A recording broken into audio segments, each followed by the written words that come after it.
μάτς ξεκίνησε. Ο Πέδρο με την μπάλα. Ωραία η ενέργειά του από τα αριστερά. Για να δούμε αν θα βγει κάτι από αυτό. Ωραίο footwork.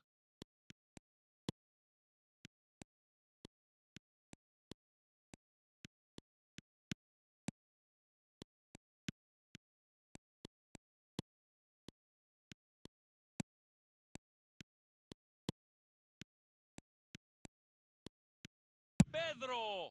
Γκολ για την Τζαμάικα! Και τώρα η Τζαμάικα είναι μπροστά στο σκορ. Πανέμορφη εκτέλεση.